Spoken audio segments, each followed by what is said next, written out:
जय हिंद, जय भारत, वंदे मातरम। साथियों, आप देख रहे हैं फौजी न्यूज़ 24 और मैं महेश चौहान भिवानी से। और गली गली विधायक मुहिम के तहत आज हम पहुंचे हैं गांव तिगड़ाना में। मनोज तंवर तिगड़ाना जी, जो कि बीजेपी के प्रदेश कार्यकारिणी सदस्य भी हैं, और जरूरी भी हो जाता है कि विधानसभा में पिछले 3 योजनाओं से भिवानी के विधायक घनश्याम सराफ जी, जो कि 15 साल से विधायक हैं, और काफी सवाल जनता द्वारा मीडिया में भी उठाए जा रहे हैं कि अब की बार क्या बीजेपी वापस उन पर विश्वास जताएगी या टिकट किसको देगी। तो विशेष चर्चा करेंगे मनोज तंवर जी से। इनका क्या विचार है भिवानी की सीट को लेकर, क्योंकि बीजेपी में बड़े चेहरे हैं, समाज के चहीते चेहरे हैं और गांव के भी चहीते चेहरे होने के नाते कहीं ना कहीं इन पर भी नजर रहती है। क्योंकि भिवानी के अंदर अगर बीजेपी का कोई भी कार्यक्रम होता है तो सबसे आगे चेहरा जो दिखाई देता है वो मनोज तंवर तिगड़ाना का दिखाई देता है। मनोज जी नमस्कार। नमस्कार महेश जी, बहुत बहुत आपका स्वागत। चैनल पर आपका स्वागत है साहब। मनोज जी, सीधी बात करते हुए मैं आपसे यही जानना चाहूंगा कि क्या अब की बार दोबारा से नहीं कहूंगा, चौथी बार कहूंगा कि क्या बीजेपी अपना विधायक भिवानी से बना पाएगी? महेश जी, फौजी चैनल, जिस तरीके से फौजियों का जब नाम आता है, मेरा परिवार और मेरा गांव फौजियों से बहुत जुड़ा हुआ है। और जब भी कोई फौजी का कोई जिक्र आता है मेरे सामने तो मैं दिल से उनका सम्मान करता हूं। इसलिए आपके चैनल के तमाम दर्शकों को मैं नमन करता हूं। धन्यवाद आपका बहुत बहुत जी। महेश जी, जिस तरीके से आप बता रहे हैं कि भारतीय जनता पार्टी के 3 बार के हमारे विधायक घनश्याम जी रहे हैं, उनकी देखरेख में पार्टी ने अच्छा जिला भिवानी का विकास कार्य किया है। और आने वाले समय में भाजपा तीसरी बार नायब सिंह सैनी की देखरेख में सरकार बनाने जा रही है। भिवानी का काफी विकास हुआ है, चाहे आप यूनिवर्सिटी की बात कर लीजिए, चाहे आप हॉस्पिटल्स की बात कीजिए, चाहे आप ब्रिजेज की बात करिए, पार्कों की बात कीजिए, और काफी सड़कों का उद्धार किया जा रहा है। जैसे कि आज सड़कों को पूरा जाल जो है भिवानी से जोड़ा जा रहा है। कोई भी गांव ऐसा नहीं छोड़ा गया है। बिजली से, पानी से और तमाम जो सुविधाएं गांव लेवल से शहर लेवल से जो सुविधाएं होती हैं वो भारतीय जनता पार्टी ने प्रदान करने का काम किया है। मनोज जी, जैसे आपने बताया कि भारतीय जनता पार्टी ने प्रदान करने का कार्य किया है, लेकिन आप भी देख रहे हैं, हम भी देख रहे हैं, पिछले कुछ समय में भिवानी के अंदर पानी की जबरदस्त किल्लत थी। चारों तरफ हाहाकार मचा हुआ था और पब्लिक रोडों पे भी आ गई थी। सभी रोड तकरीबन जाम कर दिए थे। और अभी जैसे ही प्री मानसून हुआ है तो भिवानी फिर से पानी पानी हो गया। तो इसमें कहीं ना कहीं विकास के नाम पर आम पब्लिक के दिल में ये आता है कि हमारा 15 साल के विधायक ने क्या किया। क्या पार्टी चेहरा चेंज करेगी? क्योंकि आम जनता भी कहीं ना कहीं इस खटकरे में खड़ा करती है बीजेपी सरकार को कि 15 साल से विपक्षी नेता भी और काफी लोगों ने बोला है कि हमारा विधायक सोता रहता है। तो अब पार्टी क्या करेगी इस पे? जी, जिस तरीके से पिछले दिनों में काफी गर्मी रही, बहुत जबरदस्त गर्मी, जहां हरियाणा में ही तमाम हिंदुस्तान के साथ साथ में वर्ल्ड में गर्मी का बहुत ज्यादा प्रकोप रहा है। और इस गर्मी को देखते हुए पानी की किल्लत ज्यादा थी। लेकिन प्रदेश के मुख्यमंत्री नायब सिंह सैनी जी से मेरे पिछले दिनों मिलना हुआ था। साथ में घनश्याम सराफ जी उसी दिन हम रात को 10 बजे मुख्यमंत्री जी के पास में थे। मुख्यमंत्री जी को हमने कहा कि भिवानी वासियों के लिए पानी की शॉर्टेज हो रही है, पीने के पानी की कमी है। आदरणीय मुख्यमंत्री नायब सिंह सैनी ने तुरंत प्रभाव से अगले दिन ही पानी भेजने का कार्य किया, जो कि हमारी डिग्गियों में पानी आया। हाँ, मानते हैं थोड़ी सी कमी महसूस हुई है क्योंकि पानी का ज्यादा किल्लत थी और उसमें मुख्यमंत्री जी ने पूरा प्रयास किया है हर नागरिक तक पानी पहुंचने का कार्य रही बारिश की बात, मानसून के सत्र में पूरा प्रयास रहता है प्रशासन का भी और मुख्यमंत्री सरकार का भी कि पानी की निकासी तुरंत प्रभाव से हो।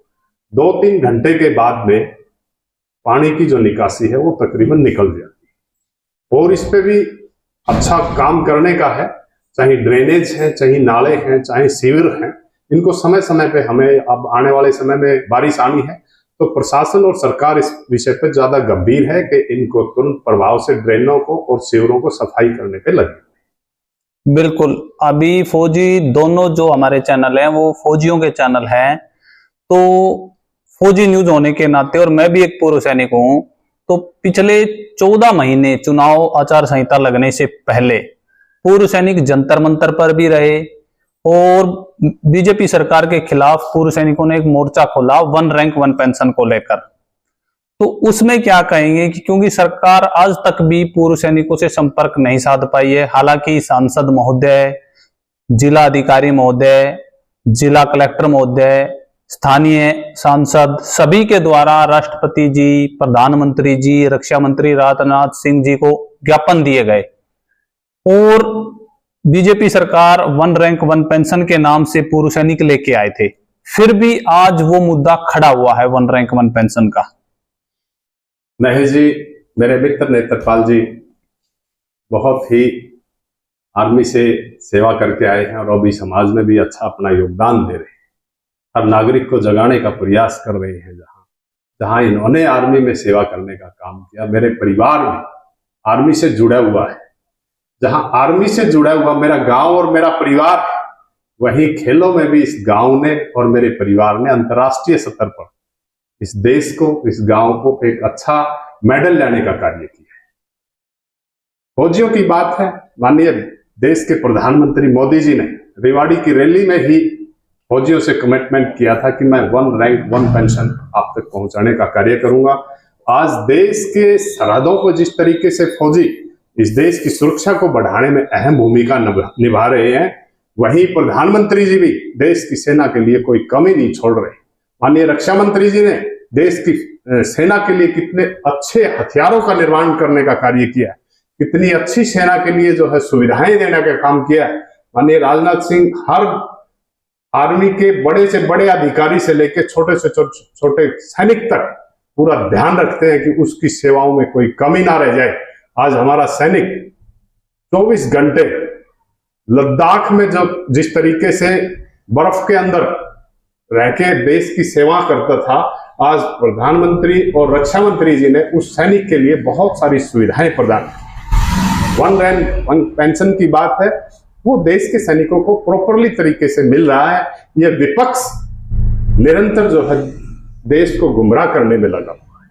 अभी केवल हरियाणा के 5 जिस तरीके से विपक्ष ने, कांग्रेस ने जनता को गुमराह करके 5 सीटें बटोरने का कार्य किया है। आने वाले विधानसभा में हरियाणा प्रदेश की जनता कांग्रेस को इस बात का, जो झूठे प्रकरण से वोट लेके जो सांसद जिताने का काम किया है इन्होंने, आने वाले विधानसभा में इनको जवाब देने का कार्य करें। बिल्कुल, सेना से संबंधित एक मुद्दा, जब सेना की बात होती है तो सबसे बड़ा एक ज्वलनशील मुद्दा है। पिछले 1-1.5 साल से सदन में भी उस पर हंगामा विपक्ष ने भी किया और पूर्व सैनिक और सैनिकों का चैनल होने के नाते हम भी ये आपसे जानना चाहेंगे, प्रदेश कार्यकारिणी के सदस्य बीजेपी से, कि जो ये योजना लाई गई है अग्निवीर, क्या इसमें सुधार की जरूरत नहीं है क्या?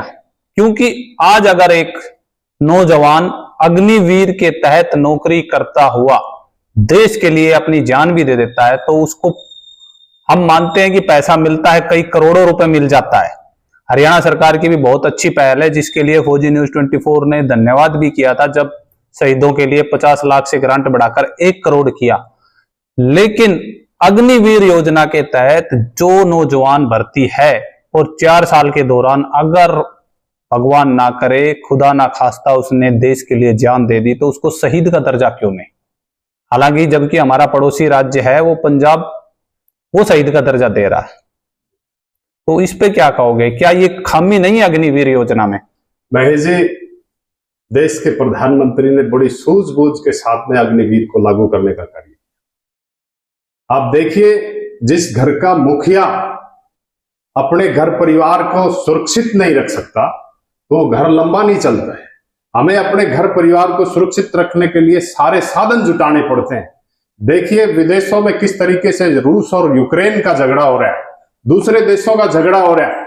आज देश के पास में अगर जो अग्निवीर की जो सोच थी वो प्रधानमंत्री जी की यही थी कि मैं अपने देश को सुरक्षित रखने के लिए एक अलग से सेना खड़ा कर रहा हूं। अगर मेरे देश पे कोई आपत्ति आ गई तो देश के जवान जो अपने देश में मर मिटने के लिए आज काबिल रहेंगे।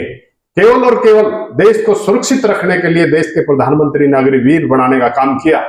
अग्निवीर बहुत ही सफल, मैं समझता हूं बहुत ही सफल एक आर्मी का एजेंडा था माननीय मुख्यमंत्री प्रधानमंत्री जी का और राजनाथ सिंह जी का। उन्होंने बड़ी सूझबूझ से इसे अग्निवीर को बनाया ताकि हिंदुस्तान बहुत लंबा चौड़ा है, उसको सुरक्षा रखने के लिए अगर देश के सैनिकों को भर्ती करके देश को सुरक्षित रखा जाए, ऐसे अग्निवीरों को जहां बच्चे 4 साल के लिए भर्ती की बात, विपक्ष फिर भी गुमराह कर रहे हैं। यहां भी देश के बच्चे अच्छे तरीके से अग्निवीर को अपना चुके हैं, देश की सेवा करने के लिए तत्पर हैं।